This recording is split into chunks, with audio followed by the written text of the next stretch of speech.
What do you think about turning your canoe into the direction of the current? And you know what most of you say? Take the path of least resistance? Oh, that's just lazy.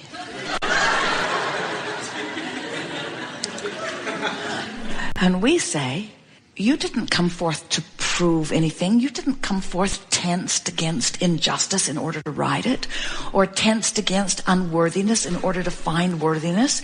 You came as pure, positive energy into an environment that has been set forth by eons of thought that has been offered before. You were the flow. You are the flow. You came to be in the flow. You did not come for struggle. And you can tell when you're in the flow by the way you feel. You are where you are, and where you are is just fine, because you can get to wherever you want to be from wherever you are. The most incredulous thing that we hear coming from humans are words like incurable. We say, what? You say, it's incurable. We say, what does that mean? You say, it means I can't get to where I want to be from where I am. We say, what dimension are you in? How did you manage to withdraw yourself, to extract yourself from the laws of the universe as we know them to be? How did you manage to pull yourself out of the flow of non-physical energy that is you? You didn't. You can't. There is nobody who cannot get from where they are to where they want to be. That is illogical in every sense of the word, from every law we know, and we know them all in all universes, in all dimensions, in all time-space realities. It's not possible for you to have something that is not curable. It is not possible. Now, you could say it in a more accurate way. You could say, I want something that I am holding myself out of vibrational alignment with. And you know what that would mean? That would mean that you would be saying, I am choosing sickness instead of wellness. And we say, well, that's different. Oh, yes, you can hold yourself in the choice of sickness in the same way that you can put your canoe in the water and turn upstream and paddle. It's the same thing. It's not going with the flow of wellness. It's pushing against the illness, you see.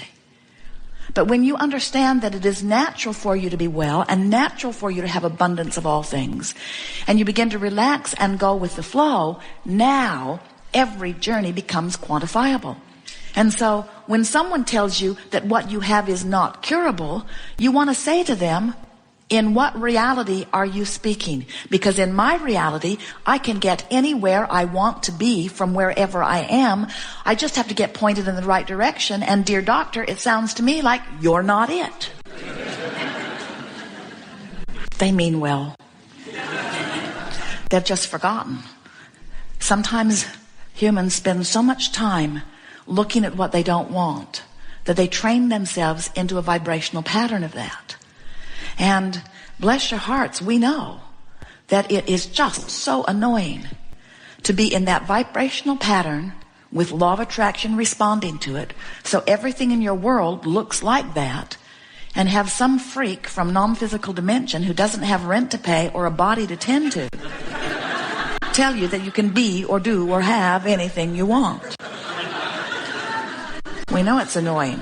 We know that when you feel the way you feel, the vibration that is responsible for the way you are feeling has a strong current, and that strong current is law of attraction responding to it. So everything in your life is reflecting that, and it's hard to believe that it can be different when it isn't, because you have become, bless your hearts again, we're going to bless your hearts all day, you have become such fact-based people. It's true, you say. Here's the x-ray. Here's the doctor's report. Here's the reality. It's true, Abraham. And your airy-fairy frou-frou dust is not going to make any difference. It's true. This is the way that it is. And we say, it's only true because you activated a vibration and made that activated vibration active long enough that it became dominant, and law of attraction responded to it, so it became your point of attraction. Whatever you look at long enough manifests. And so when you say, well, in our history or in our today reality, this and this and this and this are true, we say only because someone looked at it and caused it to become a reality. But you have choices. You can add to more of that, or you can add to something different. And if you begin to care about how you feel, now you begin to go with the flow, with the true nature of your being. There are some things you need to get over, like death, because there isn't any of it. There's only life. You are life in the non-physical. You are life in this body. You are life beyond this body. You are more non-physical life than you are physical life, even when you are in this body. You are energy first and foremost. You are vibration first and foremost. And we think that it's really time for you to begin to evaluate yourself and perceive yourself from a vibrational standpoint, so that you can begin to quantify every journey, so that you can begin to go with the flow. You know, when you're born, it's much more traumatic than when you die. Because when you're born, you come from pure positive energy into an environment of more discord. That's when you should mourn. Oh, poor little spirit born into this mess we've made. We're just kidding, because it's not a mess, but it is a bit like that. That's why every baby cries.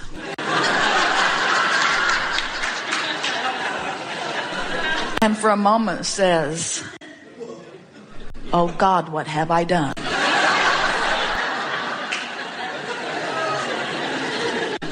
And it's also why the baby goes right back to sleep.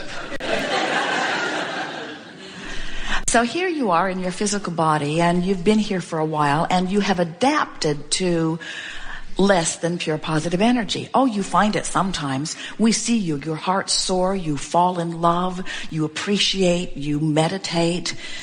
You have all kinds of things that you do. Your slumber is not about your body needing rest from activity. Your slumber is about your body needing rest from your resistance.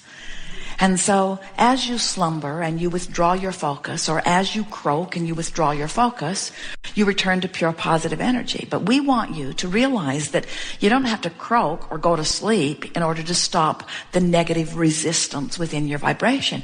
You just have to learn how to go with the flow. And going with the flow only means, it's what the art of allowing is: allowing, resisting, feeling better, feeling worse.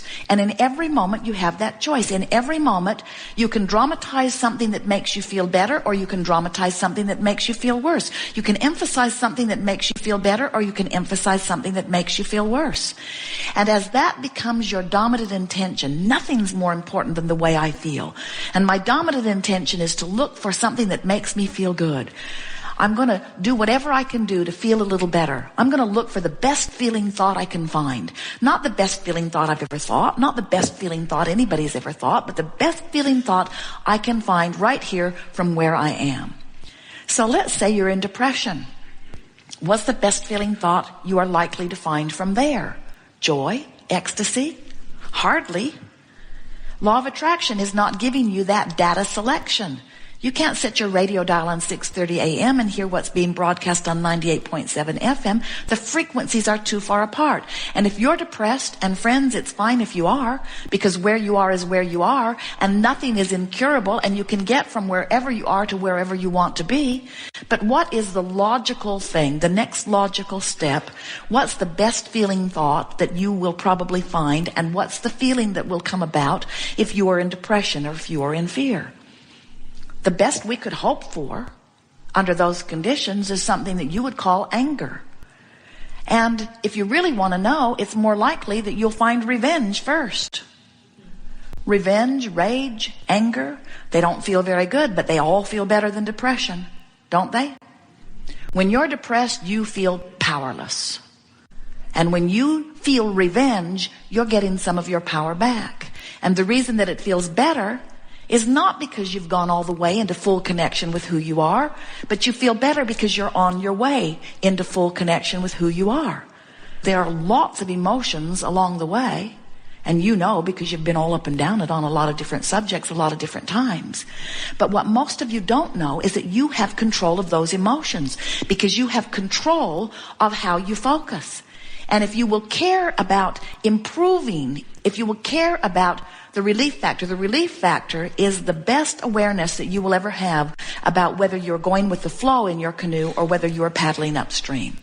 If it feels unpleasant, you're going in the wrong direction. So sometimes you say, well, I really don't know how I feel. And we say, then poke around until you're sure. Poke around in there. And law of attraction is really a good friend in that, because whatever vibration you got going on, law of attraction is bringing plenty of stuff that matches that vibration. Law of attraction says that which is likened to itself is drawn.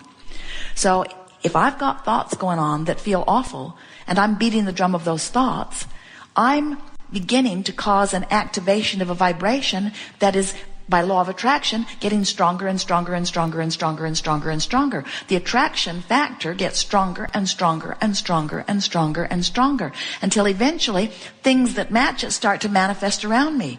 So I saw something I didn't like. I focused upon it. I activated a vibration. I talked to other people about it. More people talked to me about it. I joined a group about it. I really got involved about it. I started sending out flyers about it and emails about it. I began to invest my money about it. I became very active about it. It became a dominant vibration within me, and now it begins to manifest in my experience. And now I say, see, I told you. I told you this was a problem. I tried to warn you. And here it is. It is true.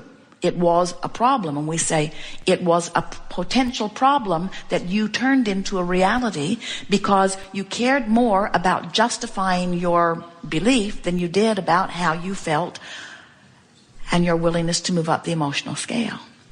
And so we're talking to you in part because we would like you to clean up your vibration relative to those subjects that are important to you, so that you can have more manifestations that are more pleasing to you, so that the things you don't want can disappear from your life and the things that you do want can come up into fuller fashion in your life.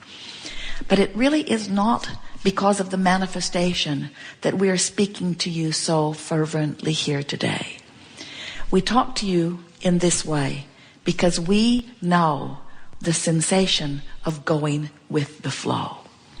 We know the sensation of, long before what you want manifesting, the thrill of riding that rocket on its way to that manifestation. We know that when you get pointed toward what you want, you'll begin to allow the life that you've summoned to flow through you in such a non-resistant way that the more things you want, the better you will feel. The more things in your future that you are eagerly anticipating coming about, the more alive you are. But if you have many things that you want and you are tormented because they have not come about, now you've got a tug of war going on inside of you that is not good for you. And the diseases of your planet, every one of them is about that tug of war. The more you want something that you're not allowing, the more severe the illness. The stuff you sort of want that you're sort of resisting doesn't cause such a big problem. It's just annoying. But the things you really want that you're really not allowing, oh, that's big. And many of you have lived a lifetime coming to your desires about well-being, about humanity, well-being for the children of the world, well-being about things that you cannot control. Have you noticed? You cannot control how other people live their lives. You can't even control the bombs your own government drops.